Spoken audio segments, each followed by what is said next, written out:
علم میں کمی آ گئی. اس کے بہت سے اسباب ہیں. من جملہ ان اسباب میں سے ایک سبب یہ ہے کہ اب طالب علم نام کے طالب علم ہیں, انہیں علم چاہیے نہیں, وہ علم کے طلبگار نہیں. علم کو جھک مار کے آنا ہو تو آئے, نہ آنا ہو ہماری بلا سے. انہیں علم چاہیے نہیں. تو نام کے طالب علم, علم کا طلبگار, علم کے طلبگار تم نام کے رہ گئے.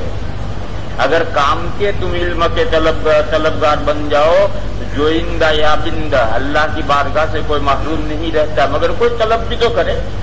صرف نام رکھ دیا بادشاہ پاشا, تو بادشاہ پاشا نام رکھنے سے کوئی بادشاہ بن گیا؟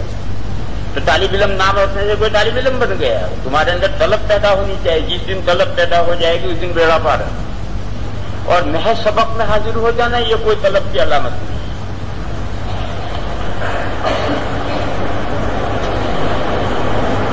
باب ما جاء, طلب کس چیز کا نام ہے کہ اسے رات اور دن چین ہی نہیں.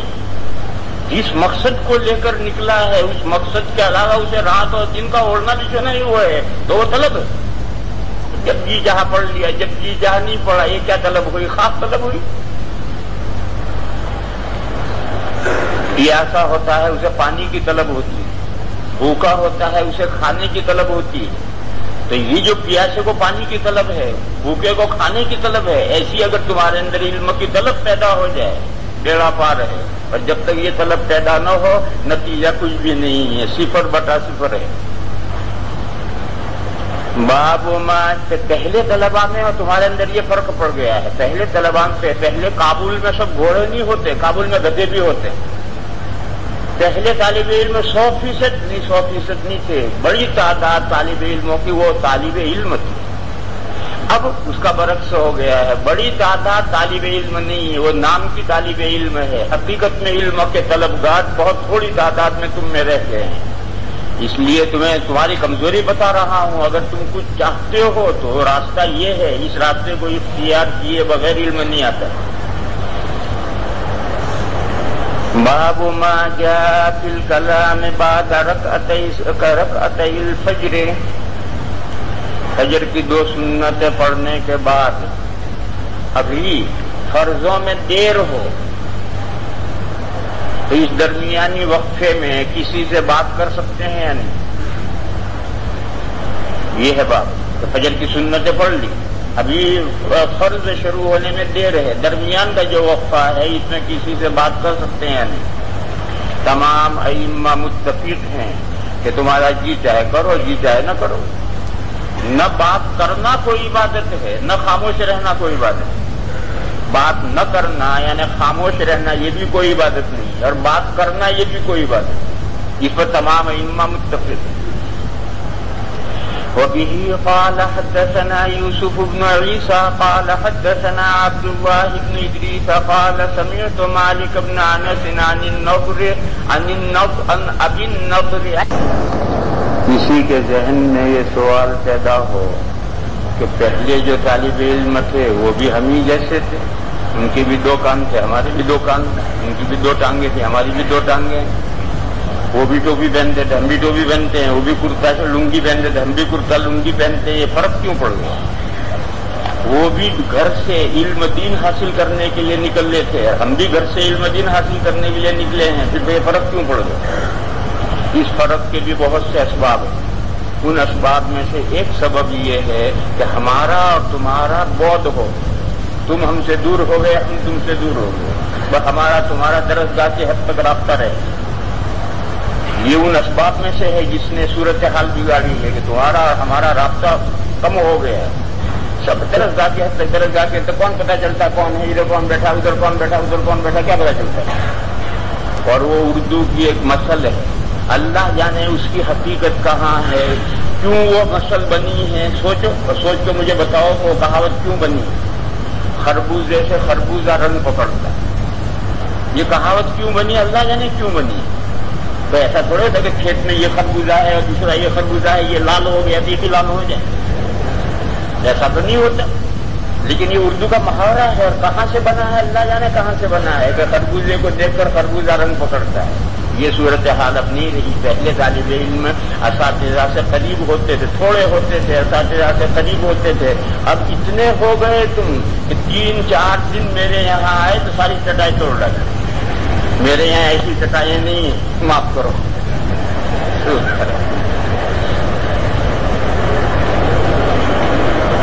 کچھ اسباب ہوتے ہیں، بغیر اسباب سے ایسا نہیں ہوتا ہے.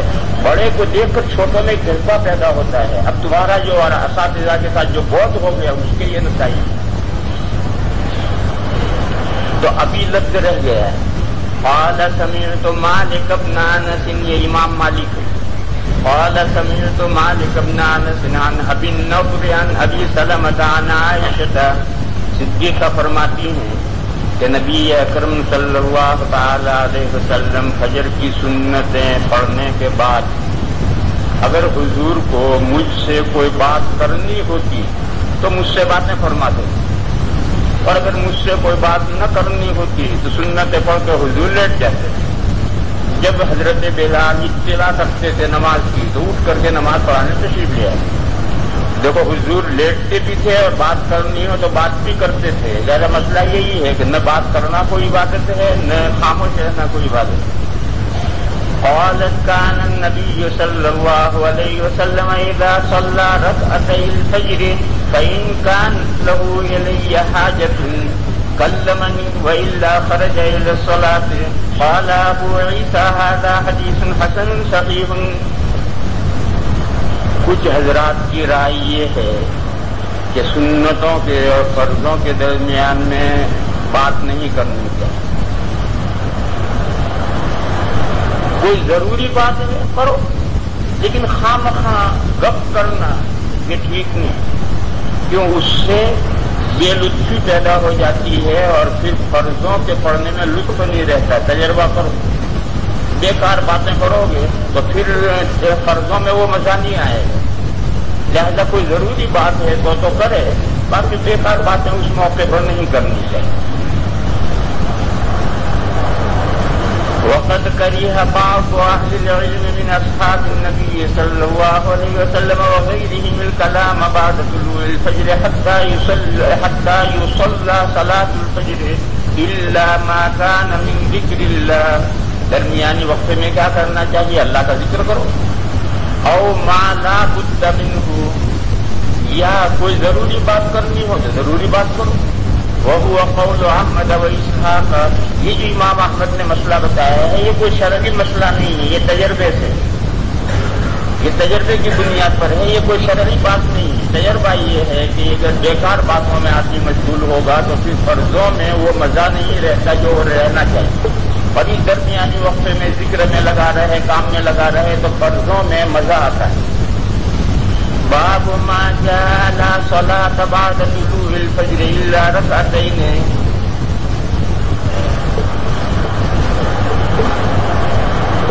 صبح صادق کے بعد صرف 2 سنتیں پڑھنی چاہیے، اس کے علاوہ نفلوں کی اجازت نہیں. اس مسئلے میں حضرت امام شافعی علیہ الرحمہ یہ فرماتے ہیں کہ صبح صادق کے بعد فرض پڑھنے سے پہلے جو نفلیں پڑھو. یہ صرف امام شافعی علیہ الرحمہ کی رائے ہے. اور امام نووی رحمۃ اللہ علیہ نے شرح مسلم میں لکھا ہے کہ ھذا ھو صحیح، یعنی ان کے مذہب میں صحیح قول یہ ہے کہ صبح صادق کے بعد بھی نفلیں پڑھ سکتے ہیں. جب تک فرض نہ پڑھے وہاں تک نفل پڑھ سکتا ہے، اور فجر کے فرض پڑھنے کے بعد پھر نفلوں کی اجازت نہیں، لیکن فرض پڑھنے سے پہلے جتنی چاہے نفلیں پڑھتا ہے. حضرت امام مالک علیہ الرحمہ فرماتے ہیں کہ اگر کسی کا رات کا وظیفہ رہ گیا ہے، تہجد رہ گئی ہے، تو وہ اپنا تہجد پڑھ سکتا ہے، باقی نفلیں پڑھنے کی اجازت نہیں. جس کا رات کا تہجد رہ گیا ہے، رات کا وظیفہ رہ گیا ہے، تو وہ صبح صادق کے بعد نفلیں پڑھ سکتا ہے. امام ابو حنیفہ اور امام احمد رحمہ اللہ کے نزدیک صبح صادق کے بعد 2 سنتوں کے علاوہ اور کوئی نفل کی اجازت نہیں ہے. البتہ امام اعظم سے یہ قول مروی ہے کہ اگر کسی کے رات کا وظیفہ رہ گیا ہو اور وہ ان 2 سنتوں کو طویل پڑھے، لمبی پڑھے، تو اس کی گنجائش امام اعظم سے مروی ہے. باقی پڑھے گا 2 ہی رکعتیں، اس سے زیادہ پڑھنے کی اجازت نہیں۔ اس سلسلے میں حضرت جو حدیث پیش کر رہے ہیں وہ حدیث ٹھیک نہیں، لیکن اس سے مسئلے پر کوئی اثر نہیں پڑتا۔ مسئلے میں صحیح روایتیں موجود ہیں، جو پہلی روایت پیش کر رہے ہیں وہ ٹھیک نہیں۔ وبه قال حدثنا احمد بن عبد الضبي قال حدثنا عبد العزيز بن محمد عن قدامة بن موسى، یہ روایت قدامة بن موسى کی، اس کے علاوہ کوئی اور راوی سے ذکر نہیں کرتا ہے، اور اس کی وجہ سے اس حدیث کی یہ راوی تو بہت مضبوط راوی نہیں۔ عن قدامة بن موسى عن محمد بن الحسين، یہ راوی بھی مجہول ہے، محمد بن الحسین یہ راوی بھی مجہول ہے۔ عن محمد بن الحسين عن ابي علقمة عن يسار مولى بن عمر عن ابن عمر ان رسول الله صلى الله عليه وسلم قال، حضور نے فرمایا کہ صبح صادق کے بعد کوئی نماز نہیں ہے بجز 2 رکعتوں کی، یعنی 2 سنتوں کے علاوہ کوئی نماز نہیں۔ لا صلاة بعد الفجر الا سجدتين، یہ قولی روایت ہے، اور قولی روایت کوئی اس باب میں صحیح نہیں۔ وکیل بابے میں جو روایت ہے وہ فعلی ہے کہ حضور اکرم صلی اللہ تعالی علیہ وسلم کا معمول یہ تھا کہ حضور صبح صادق کے بعد صرف 2 سنتیں پڑھتے تھے، اس کے علاوہ کوئی نفل حضور نے کبھی نہیں پڑھا۔ یہ فعلی روایت ہے جو یہ نہایت مضبوط اور صحیح ہے، لیکن یہ قولی روایت صحیح نہیں۔ وفي الباب عن عبد الله بن عمرو بن حفصة قال أبو عيسى حديث ابن عمر حديث غريب لا نعرفه إلا من حديث قدامة بن موسى وروى عنه غير واحد۔ حضرت فرماتے ہیں کہ یہ مسئلہ تو اجماعی ہے، حضرت کو اختلاف کا پتہ ہی نہیں، اس مسئلے میں جو اختلاف ہے وہ حضرت کو پتہ ہی نہیں۔ مسئلے میں امام شافعی علیہ الرحمہ کا اختلاف، وہ کہتے ہیں کہ فرض پڑھنے سے پہلے جتنی جاؤ نفلیں پڑھو۔ امام مالک کہتے ہیں جس کے رات سے تہجد رہ گیا وہ تہجد پڑھ سکتا ہے اس وقت۔ اختلاف اس مسئلے میں حضرت کو پتہ نہیں اختلاف، فرماتے ہیں یہ اجماعی مسئلہ ہے کہ صرف 2 سنتیں پڑھ سکتے ہیں اور نفلیں پڑھنا جائز نہیں۔ وهو ما أجمع عليه أهل العلم كره أن يصلي الرجل بعد طلوع الفجر إلا ركعتي الفجر، ومعنى هذا الحديث إنما يقول لا صلاة بعد طلوع الفجر إلا ركعتي الفجر۔ اوپر جو حدیث میں سجدتین آیا ہے، اس سجدتین کے معنی ہے رکعتي الفجر۔ باب ما جاء في الإجاء بعد ركعتي الفجر، یہ بڑا ٹیڑھا مسئلہ ہے۔ سنتوں اور فرضوں کے درمیان میں لیٹنے کا مسئلہ، یہ بڑا ٹیڑھا مسئلہ ہے اور عام قول ہے۔ حضرت امام شافعی علیہ الرحمہ کا قول یہ ہے کہ لیٹنا سنت ہے۔ امام نووی رحمۃ اللہ علیہ نے لکھا کہ ھذا ھو المختار، لیٹنا ان کے نہیں یہاں سنت ہے، مگر میں نے شوافع کو عمل کرتے نہیں دیکھا۔ میں کہنا میں جاتا ہوں فجر میں نے کسی کو وہاں لیٹتے نہیں دیکھا، ممکن ہے وہ اپنے گھر میں لیٹتے ہیں، باقی مسجد میں کوئی نہیں لیٹتا۔ لیکن شوافع کا مسلک یہ ہے کہ سنتوں اور فرضوں کے بیچ میں لیٹنا سنت ہے۔ امام مالک علیہ الرحمہ کی رائے یہ ہے کہ لیٹنا بدعت ہے۔ ابن حزم ظاہری اور غیر مقلدین کی رائے یہ ہے کہ لیٹنا فرض ہے، اور وہ یہ کہتے ہیں کہ اگر کوئی سنتوں کے بعد نہیں لیٹے گا تو اس پہ فرض نماز بھی درست نہیں۔ غیر مقلدین کی رائے یہ ہے، اور ان کا بڑا ہے ابن حزم ظاہری، اس نے یہ بات کہی ہے کہ لیٹنا واجب ہے، واجب کا معنی فرض ہے، کیونکہ وہ یہ کہتے ہیں کہ اگر نہیں لیٹے گا تو فرض ہی درست نہیں ہو۔ کوئی فقہائے احناف، امام اعظم کے 2 شاگرد ان سے اس سلسلے میں کچھ مروی نہیں، نہ امام اعظم سے اس مسئلے میں کچھ مروی ہے، نہ صاحبین سے کچھ مروی ہے۔ کچھ حضرات کی رائے یہ ہے کہ گھر میں لیٹنا لیٹ سکتا ہے، مباح ہے، جائز ہے، مسجد میں لیٹنا بھی درست۔ ایک رائے کہ گھر میں لیٹنا چاہو لیٹو، سنت کے طور پر لیٹو، مباح کے طور پر لیٹو، مسجد میں لیٹنا بھی درست۔ ایک رائے یہ ہے کہ جس نے رات میں تہجد پڑھے اس کے لیے لیٹنا سنت، لیکن جو ابھی اٹھا ہے اور اس نے سنتیں پڑھی ہیں اس کے لیے لیٹنے کا حکم نہیں۔ یہ مختلف اقوال ہیں، میں نے کہا کہ 8 قول ہیں، سارے قول دیکھنے ہو تو عمدۃ القاری میں دیکھو، میں نے تو مثال کے طور پر چند قول ذکر کیے۔ اصل سمجھنے کی بات یہ ہے کہ حضور اکرم صلی اللہ تعالی علیہ وسلم کا معمول یہ تھا کہ حضور جب وتر پڑھنے کا وقت آتا تھا، حضور جب رات کو اٹھ کر تہجد پڑھنے اٹھتے تھے تو اپنے گھر والوں کو نہیں اٹھاتے، گھر والے اگر خود اٹھ جائیں ان کی مرضی، باقی حضور گھر والوں کو نہیں اٹھاتے۔ لیکن جب حضور تہجد پڑھ کر فارغ ہوتے تھے اور وتر پڑھنے کا وقت آتا تھا تو حضور گھر والوں کو اٹھاتے تھے، چنانچہ گھر والے اٹھ کر کے اپنی ضروریات میں پیشاب استنجا وغیرہ میں مشغول ہو جاتے اور وہ وہاں سے فارغ ہو کر کے آتے تھے۔ اتنے میں اگر وقت ہوتا تو کچھ نفلیں پڑھتے تھے، اگر فجر ہو گئی تو آپ سنتیں پڑھتے۔ پھر اس کے بعد نماز شروع ہونے میں تھوڑا وقفہ ہوتا، تو اگر حضرت عائشہ صدیقہ اپنی ضروریات سے فارغ ہو کر آ گئی ہیں، سنتیں پڑھ چکی ہیں، اب فرض تو مسجد میں پڑھیں گی، تو ہمیں سنتیں پڑھ کر فارغ ہو گئی ہیں تو حضور نماز تک ان کے ساتھ باتیں کرتے۔ اور اگر وہ ابھی ضروریات سے فارغ ہو کر نہیں آئی اور وہ آ کر کے ابھی سنتیں پڑھ کر فارغ نہیں ہوئے ہیں، حضور اس سے پہلے فارغ ہو گئے تو حضور وتر پڑھ کر کے لیٹ جاتے۔ پھر جب صبح ہوتی تھی تو پھر اٹھ کر کے سنتیں پڑھتے تھے اور سنتیں پڑھ کر پھر لیٹ جاتے۔ یہ حضور اکرم صلی اللہ تعالی علیہ وسلم کا معمول تھا، اور حضور نے صحابہ کو یہ حکم دیا کہ روایت باب میں آ رہی، حضور نے صحابہ کو یہ حکم دیا کہ جب آپ لوگ فجر کی 2 سنتیں پڑھ چکے ہیں تو لیٹ جائیں، کروٹ پر لیٹ جائیں۔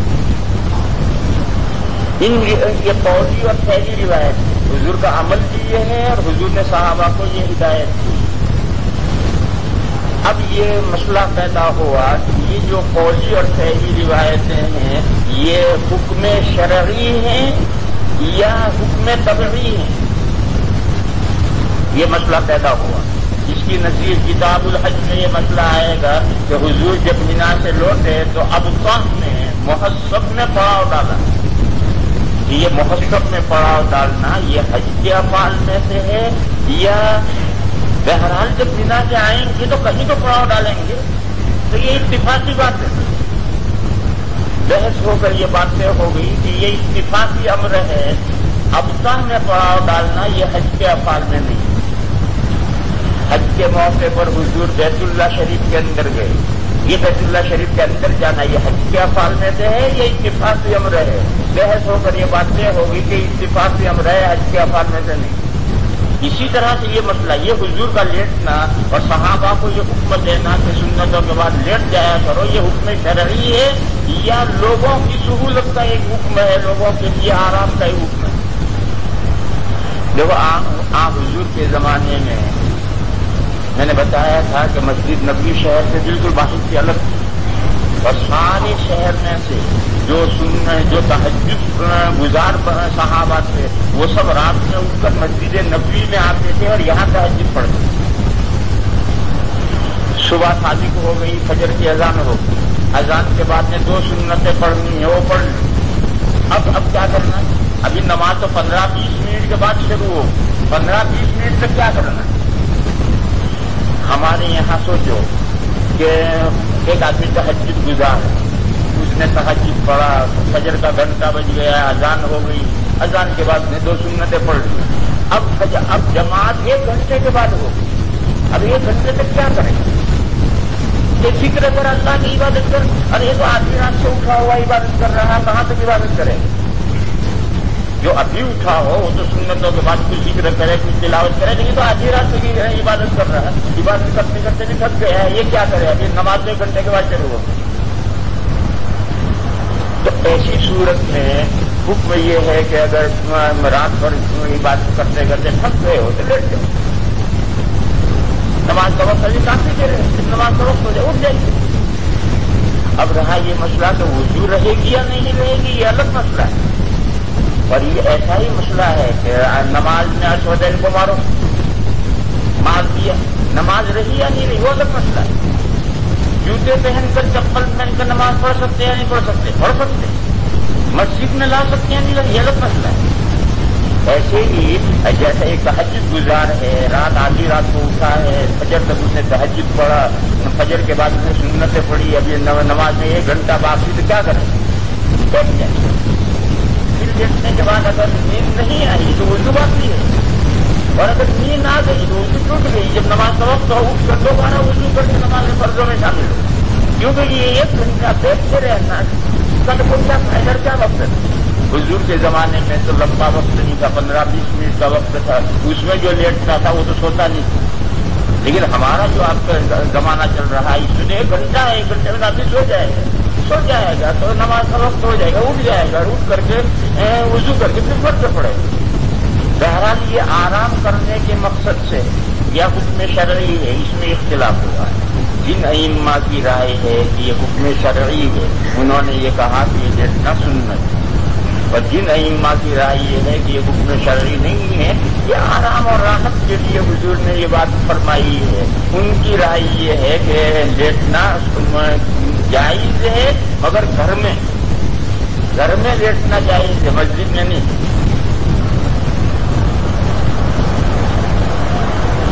اور اگر تہجد اس نے مسجد میں ہی پڑھا ہے تو مسجد میں لیٹ گیا، گھر اس کا دور ہو اور مسجد ہی میں تہجد پڑھا ہے تو مسجد میں لیٹ گیا. بہرحال احکام کا رجحان یہ ہے کہ یہ حکم شرعی نہیں، یہ حکم طبعی ہے. لوگوں کی سہولت کی ایک بات انہیں بتائی، جیسا کہ ابھی حدیث گزری تھی کہ تہجد دو رکعتیں پڑھو، ہر 2 پر سلام پھرو. یہ لوگوں کو سہولت کی بات بتائی گئی. اس تعین بالرکب یہ لوگوں کو سہولت کی بات بتائی گئی.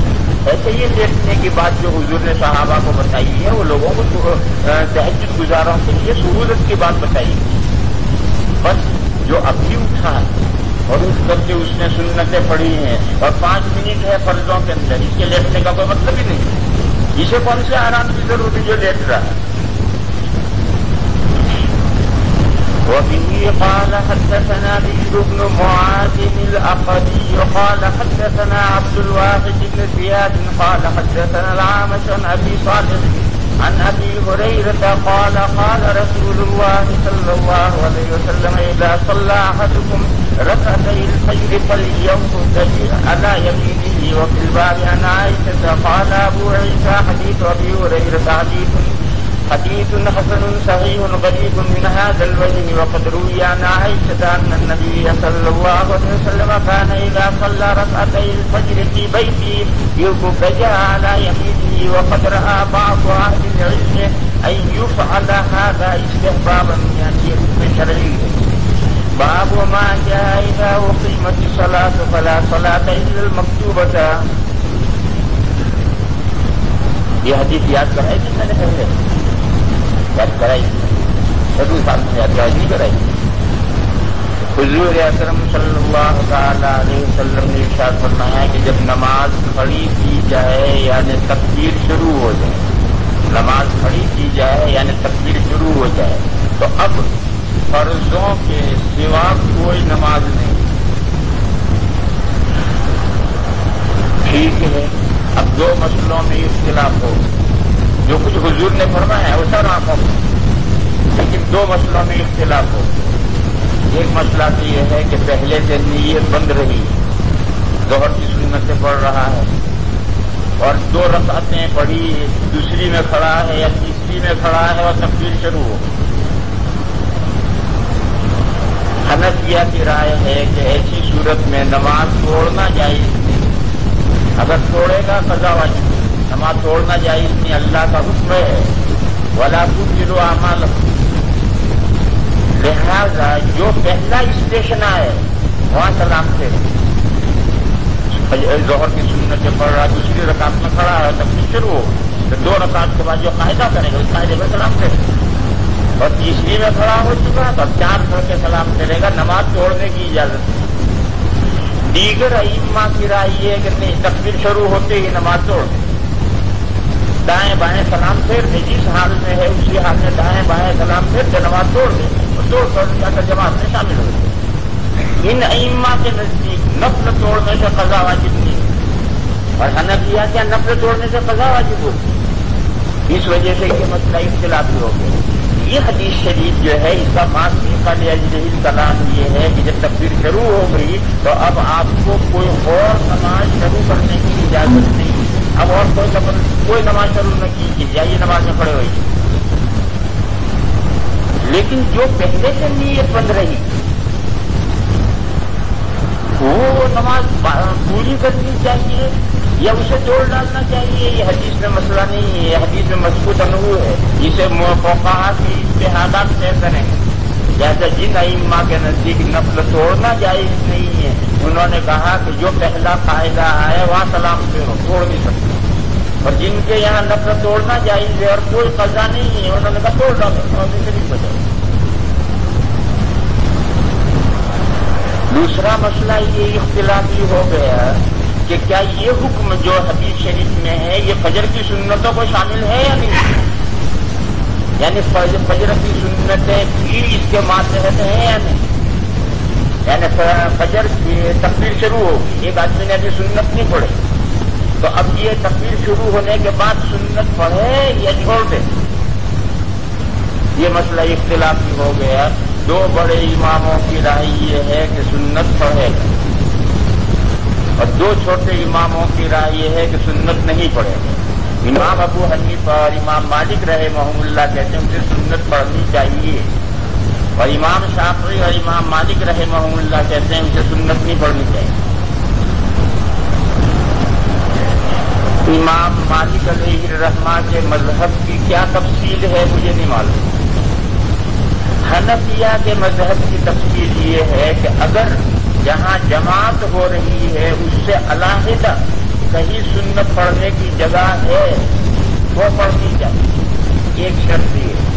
دوسری شرط یہ ہے کہ کم از کم ایک رکعت ملنے کی امید ہو تو پڑھنی چاہیے۔ یہ دو شرطیں پائی جائیں تو پھر سنتیں پڑھنی چاہیے، اور اگر یہ خیال ہو کہ میں سنتیں پڑھوں گا تو دونوں رکعتیں نکل جائیں گی، قاعدے میں شریک ہو پاؤں گا تو پھر سنتیں نہ پڑھیں، کم سے کم ایک رکعت ملنے کی امید ہو۔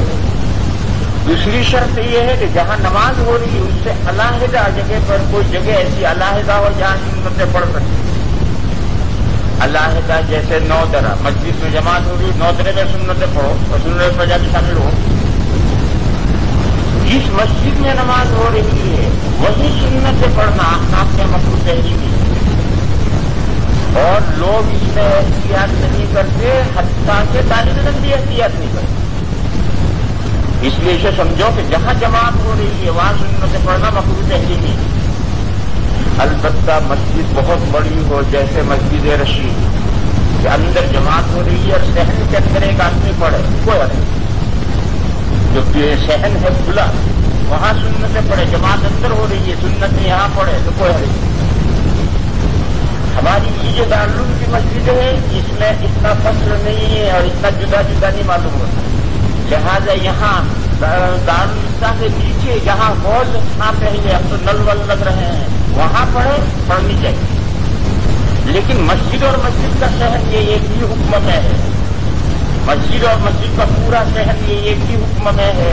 ایسا مان سے ادھر بھی جماعت ہو رہی ہے اور ادھر بھی ایک جھمگٹا نماز پڑھ رہا ہے، مسجد جماعت معلوم ہوتا ہے، ادھر بھی جماعت ہو رہی ہے اور ادھر بھی 15-20-25 آدمی نماز پڑھ رہے ہیں، اور مسجد رشید میں ایسا نہیں معلوم ہوگا، اندر جماعت ہو رہی ہے اور شہر کے اندر لوگ اگر سنتیں پڑھ رہے ہیں تو بالکل علیحدہ جدا معلوم ہے۔ ہماری فقہ میں جو لفظ استعمال کیا گیا ہے وہ یہ ہے عند باب المسجد، کہ سنتیں پڑھنی چاہیے مسجد کے دروازے۔ یہ عند باب المسجد جو ہے یہ عرب ممالک کا لفظ ہے، یہاں کی مسجدوں کی صورتحال الگ ہے، وہاں کی مسجدوں کی صورتحال الگ ہے۔ ہمارے یہاں مسجدوں میں سب انتظام ہوتا ہے، وضو خانہ بھی ہے، غسل خانہ بھی ہے، بیت الخلاء بھی ہے، بلکہ بہت سی جگہ تو بیٹھ کر باتیں کرنے کے لیے بھی کرسیاں بند پڑی ہوئی ہیں۔ عرب میں ایسا نہیں ہے، آج بھی نہیں، ان کے یہاں بس ایک مرد کا کمرہ اور اب تو ایئر کنڈیشن اور بالکل پیک مرد، سڑک پر سے دروازہ کھولو مسجد میں آ گئے اور دروازے سے باہر نکلو سڑک پہ چلے گئے، اور دروازے سے باہر کچھ نہیں، بس یہ تو ایک مربع کمرہ ہے، بس یہی مسجد۔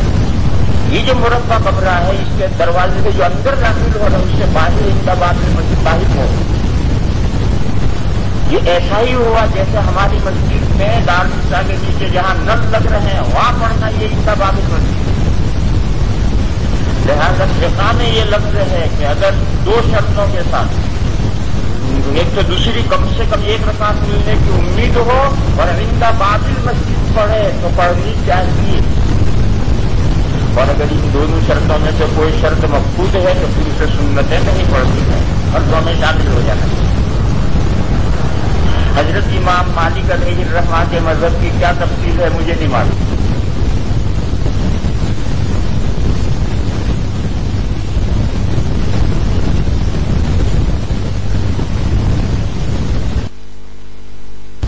ان شرطوں کے ساتھ پڑھنی چاہیے۔ اب سوال پیدا ہوا کہ یہ حدیث جو ہے یہ تو دو چھوٹے اماموں کی دلیل ہے اور بالکل واضح ہے، دو بڑے امام اس کے